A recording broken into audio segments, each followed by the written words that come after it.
The shark was not an accident. He had come up from deep down in the water as the dark cloud of blood had settled and dispersed in the mile-deep sea. He had come up so fast and absolutely without caution that he broke the surface of the blue water and was in the sun.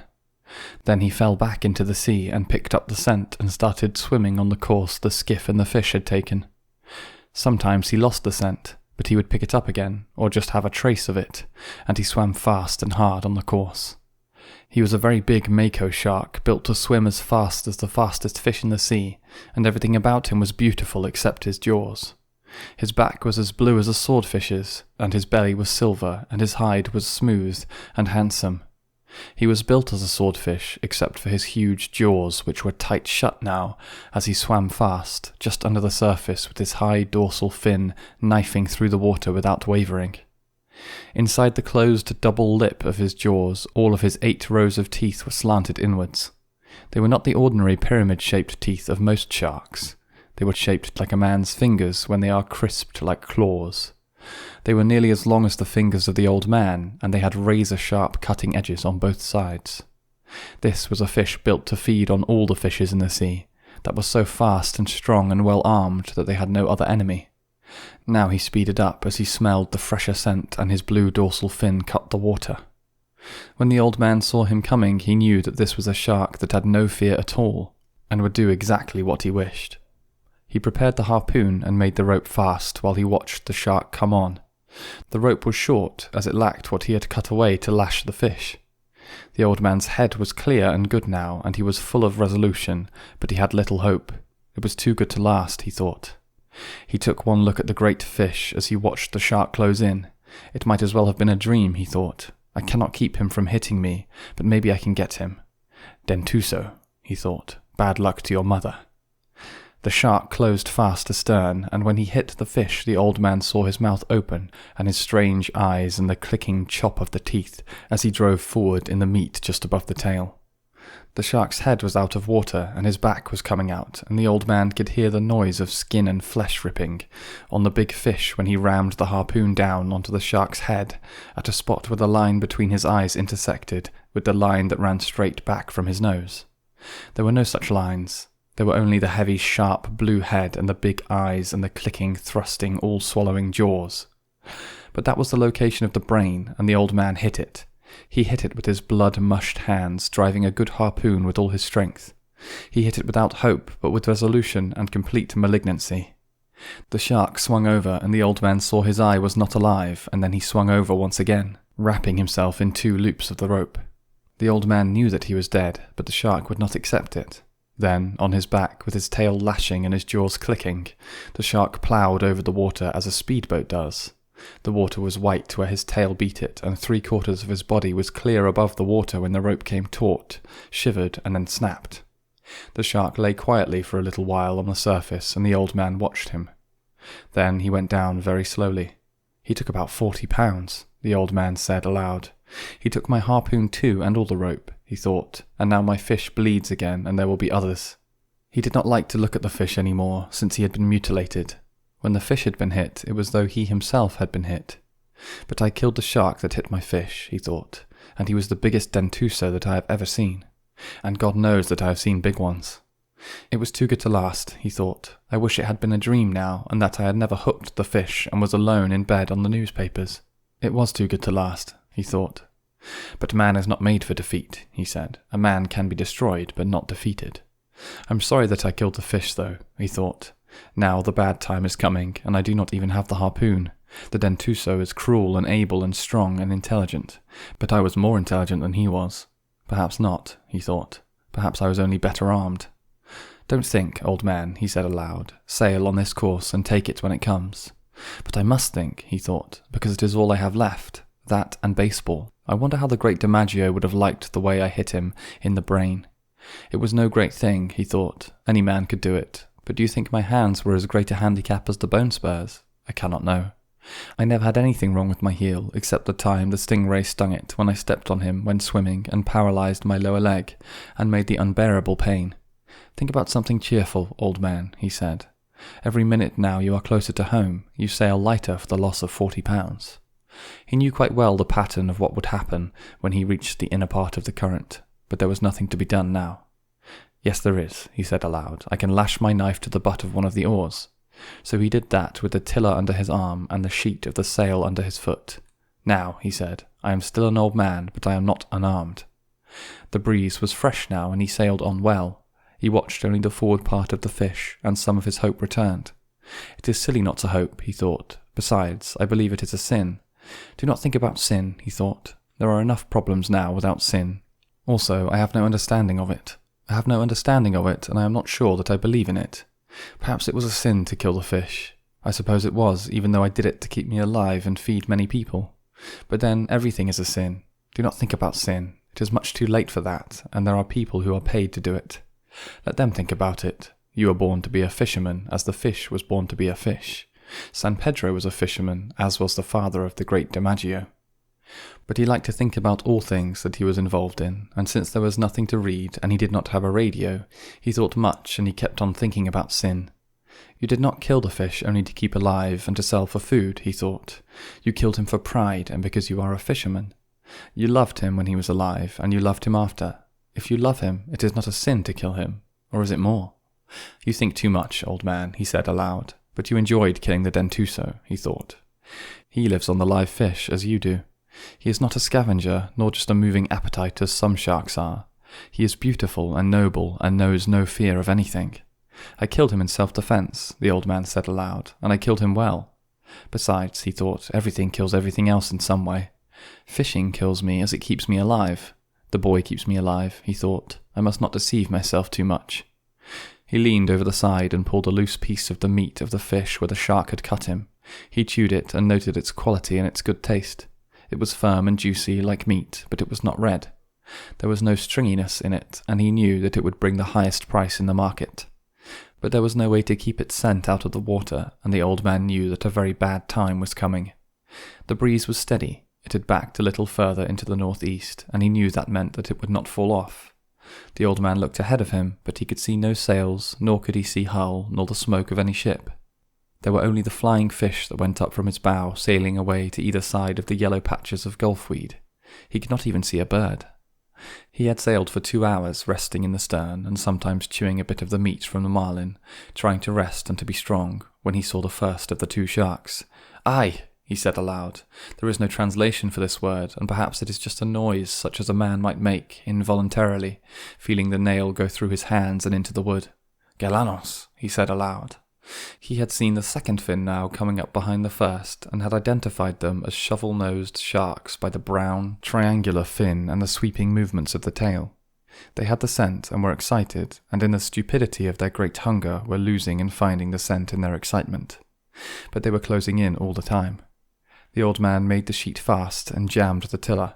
Then he took up the oar with the knife lashed to it. He lifted it as lightly as he could because his hands rebelled at the pain. Then he opened and closed them on it tightly to loosen them. He closed them firmly so they would take the pain now and would not flinch and watch the sharks come. He could see their wide, flattened, shovel-pointed heads now and their white-tipped, wide pectoral fins. They were hateful sharks, bad-smelling scavengers as well as killers, and when they were hungry they would bite at an oar or the rudder of a boat. It was these sharks that would cut the turtles' legs and flippers off when the turtles were asleep on the surface, and they would hit a man in the water if they were hungry, even if the man had no smell of fish blood, nor of fish slime on him. "Aye," the old man said, "Galanos, come on, Galanos." They came, but they did not come as the Mako had come. One turned and went out of sight under the skiff, and the old man could feel the skiff shake as he jerked and pulled on the fish. The other watched the old man with his yellow slitted eyes, and then came in fast with his half-circle of jaws wide to hit the fish where he had already been bitten. The line showed clearly on the top of his brown head and back where the brain joined the spinal cord, and the old man drove the knife on the oar into the juncture, withdrew it, and drove it in again into the shark's yellow cat-like eyes. The shark let go of the fish and slid down, swallowing what he had taken as he died. The skiff was still shaking with the destruction the other shark was doing to the fish, and the old man let go the sheet so that the skiff would swing broadside and bring the shark out from under. When he saw the shark, he leaned over the side and punched at him. He hit only meat, and the hide was set hard, and he barely got the knife in. The blow hurt not only his hands, but his shoulder too. But the shark came up fast and with his head out, and the old man hit him squarely in the centre of his flat-topped head as his nose came out of the water and lay against the fish. The old man withdrew the blade and punched the shark exactly in the same spot again. He still hung to the fish with his jaws locked, and the old man stabbed him in the left eye. The shark still hung there. "No," the old man said, and he drove the blade between the vertebrae and the brain. It was an easy shot now, and he felt the cartilage sever. The old man reversed the oar and put the blade between the shark's jaws to open them. He twisted the blade as the shark slid loose, and he said, "Go on, Galano, slide down a mile deep. Go and see your friend, or maybe it's your mother." The old man wiped the blade of his knife and laid down the oar. Then he found the sheet, and the sail filled, and he brought the skiff on her course. "They must have taken a quarter of him, and of the best meat," he said aloud. "I wish it were a dream and that I had never hooked him. I'm sorry about it, fish. It makes everything wrong." He stopped and did not want to look at the fish now. Drained of blood and awash, he looked the colour of the silver backing of a mirror, and his stripes still showed. "I shouldn't have gone out so far, fish," he said. "Neither for you nor for me. I'm sorry, fish." "Now," he said to himself, "look to the lashing on the knife and see if it has been cut. Then get your hand in order, because there is still more to come." "I wish I had a stone for the knife," the old man said, after he had checked the lashing on the oar butt. "I should have brought a stone." "You should have brought many things," he thought, "but you did not bring them, old man. Now is no time to think of what you do not have. Think of what you can do with what there is. You give me much good counsel," he said aloud. "I'm tired of it." He held the tiller under his arm and soaked both his hands in the water as the skiff drove forward. "God knows how much that last one took," he said. "But she's much lighter now." He did not want to think of the mutilated underside of the fish. He knew that each of the jerking bumps of the shark had been meat torn away, and that the fish now made a trail for all sharks as wide as a highway through the sea. He was a fish to keep a man all winter, he thought. Don't think of that. Just rest and try to get your hands in shape to defend what is left of him. The blood smell from my hands means nothing now with all that scent in the water. Besides, they do not bleed much. There is nothing cut that means anything. The bleeding may keep the left from cramping. What can I think of now, he thought. Nothing. I must think of nothing and wait for the next ones. I wish it really had been a dream, he thought, but who knows, it might have turned out well.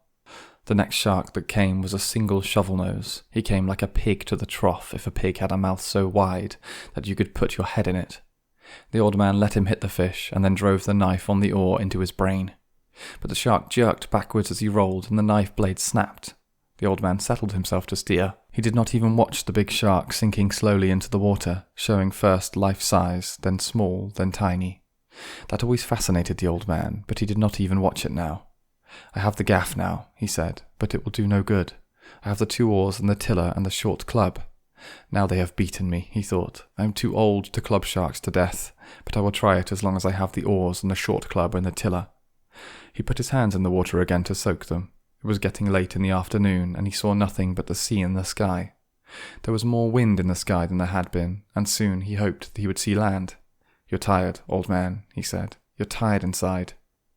The sharks did not hit him again until just before sunset. The old man saw the brown fins coming along the wide trail the fish must make in the water. They were not even quartering on the scent. They were headed straight for the skiff swimming side by side. He jammed the tiller, made the sheet fast, and reached under the stern for the club. It was an oar handle from a broken oar, sawed off to 2.5 feet in length. You could only use it effectively with one hand because of the grip of the handle, and he took good hold of it with his right hand, flexing his hand on it as he watched the sharks come. They were both galanos. I must let the first one get a good hold of it and hit him on the point of the nose or straight across the top of the head, he thought. The 2 sharks closed together, and as he saw the one nearest him open his jaws and sink them into the silver side of the fish, he raised the club high and brought it down heavy and slamming on the top of the shark's broad head. He felt the rubbery solidity as the club came down, but he felt the rigidity of bone too, and he struck the shark once more hard across the point of the nose as he slid down from the fish. The other shark had been in and out, and now came in again with his jaws wide. The old man could see pieces of the meat of the fish spilling white from the corner of his jaws as he bumped the fish and closed his jaws. He swung at him and hit only the head, and the shark looked at him and wrenched the meat loose. The old man swung the club down on him again as he slipped away to swallow and hit only the heavy solid rubberiness. "Come on, Galano," the old man said. "Come in again." The shark came in a rush, and the old man hit him as his jaws shut. He hit him solidly and from as high up as he could raise his club. This time he felt the bone at the base of the brain, and he hit him again in the same place, while the shark tore the meat loose sluggishly and slid down from the fish. The old man watched for him to come again, but neither shark showed. Then he saw one on the surface swimming in circles. He did not see the fin of the other. I could not expect to kill them, he thought. I could have in my time, but I have hurt them both badly, and neither one can feel very good. If I could have used a bat with 2 hands, I could have killed the first one surely, even now, he thought.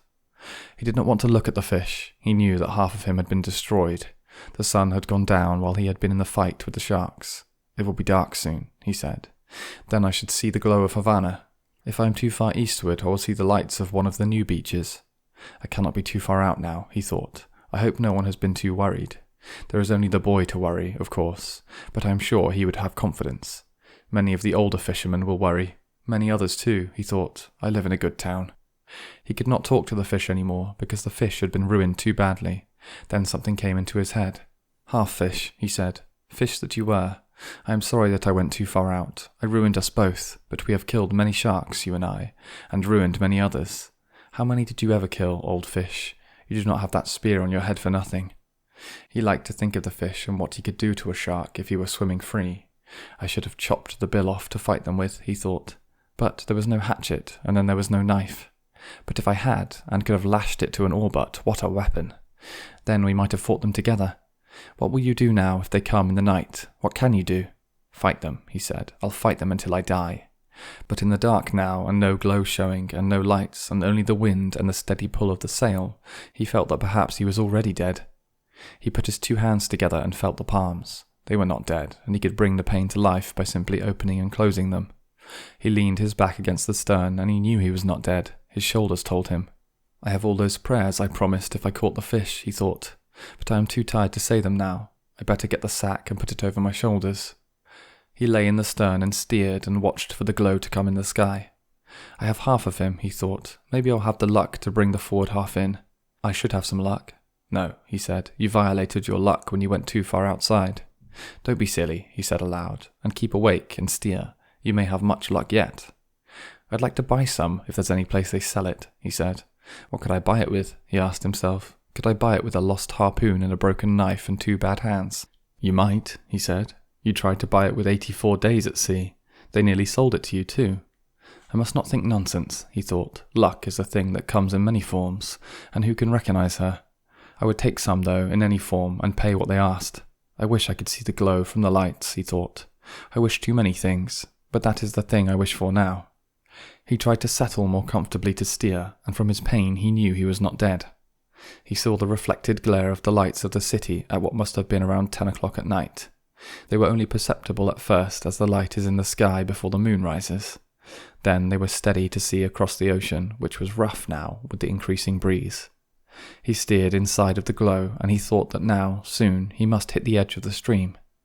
Now it is over, he thought. They will probably hit me again, but what can a man do against them in the dark without a weapon? He was stiff and sore now, and his wounds and all of the strained parts of his body hurt with the cold of the night. I hope I do not have to fight again, he thought. I hope so much I do not have to fight again. But by midnight he fought, and this time he knew the fight was useless. They came in a pack, and he could only see the lines in the water that their fins made, and their phosphorescence as they threw themselves on the fish. He clubbed at heads, and heard the jaws chop and the shaking of the skiff as they took hold below. He clubbed desperately at what he could only feel and hear, and he felt something seize the club, and it was gone. He jerked the tiller free from the rudder and beat and chopped with it, holding it in both hands and driving it down again and again. But they were up to the bow now and driving in one after the other, and together tearing off the pieces of meat that showed glowing below the sea as they turned to come once more. One came, finally, against the head itself, and he knew that it was over. He swung the tiller across the shark's head where the jaws were caught in the heaviness of the fish's head, which would not tear. He swung it once and twice and again.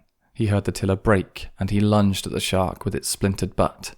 He felt it go in, knowing it was sharp, and drove it in again. The shark let go and rolled away. That was the last shark of the pack that came. There was nothing more for them to eat. The old man could hardly breathe now, and he felt a strange taste in his mouth. It was coppery and sweet, and he was afraid of it for a moment, but there was not much of it. He spat into the ocean and said, "Eat that, Galanos, and make a dream you've killed a man." He knew he was beaten now and without remedy, and went back to the stern and found the jagged end of the tiller would fit in the slot of the rudder well enough for him to steer. He settled the sack around his shoulders and put the skiff on her course. He sailed lightly now, and he had no thoughts nor any feelings of any kind. He was past everything now, and he sailed the skiff to make his home port, as well and as intelligently as he could. In the night, sharks hit the carcass as someone might pick up crumbs from the table. The old man paid no attention to them, and did not pay any attention to anything except steering. He only noticed how lightly and how well the skiff sailed now there was no great weight beside her. She's good, he thought. She is sound and not harmed in any way except for the tiller. That is easily replaced. He could feel he was inside the current now, and he could see the lights of the beach colonies along the shore. He knew where he was now, and it was nothing to get home. The wind is our friend, anyway, he thought. Then he added, sometimes. And the great sea with our friends and our enemies. And bed, he thought. Bed is my friend. Just bed, he thought. Bed will be a great thing. It is easy when you are beaten, he thought. I never knew how easy it was. And what beat you, he thought. Nothing, he said aloud. I went out too far. When he sailed into the little harbour, the lights of the terrace were out, and he knew everyone was in bed. The breeze had risen steadily and was blowing strongly now. It was quiet in the harbour though, and he sailed up on the little patch of shingle below the rocks. There was no one to help him, so he pulled the boat up as far as he could. Then he stepped out and made her fast to a rock. He unstepped the mast and furled the sail and tied it. Then he shouldered the mast and started to climb. It was then that he knew the depth of his tiredness. He stopped for a moment and looked back and saw in the reflection from the streetlight the great tail of the fish was standing up well behind the skiff's stern. He saw the white naked line of his backbone and the dark mass of the head with the projecting bill and all the nakedness between. He started to climb again, and at the top he fell and lay for some time with the mast across his shoulder. He tried to get up, but it was too difficult, and he sat there with the mast on his shoulder and looked at the road. A cat passed on the far side, going about its business, and the old man watched it. Then he just watched the road. Finally he put the mast down and stood up. He picked the mast up and put it on his shoulder and started up the road. He had to sit down 5 times before he reached the shack. Inside the shack he leaned the mast against the wall. In the dark he found a water bottle and took a drink. Then he lay down on the bed. He pulled the blanket over his shoulders and then over his back and legs, and he slept face down on the newspapers with his arms out straight and the palms of his hands up. He was asleep when the boy looked in the door in the morning. It was blowing so hard that the drifting boats would not be going out, and the boy had slept late, and then come into the old man's shack as he had come each morning. The boy saw that the old man was breathing, and then he saw the old man's hands, and he started to cry. He went out very quietly to go to bring some coffee, and all the way down the road he was crying. Many fishermen were around the skiff looking at what was lashed beside it, and one was in the water, his trousers rolled up, measuring the skeleton with the length of line. The boy did not go down. He had been there before, and one of the fishermen was looking after the skiff for him. "How is he?" one of the fishermen shouted. "Sleeping," the boy called. He did not care that they saw him crying. "Let no one disturb him."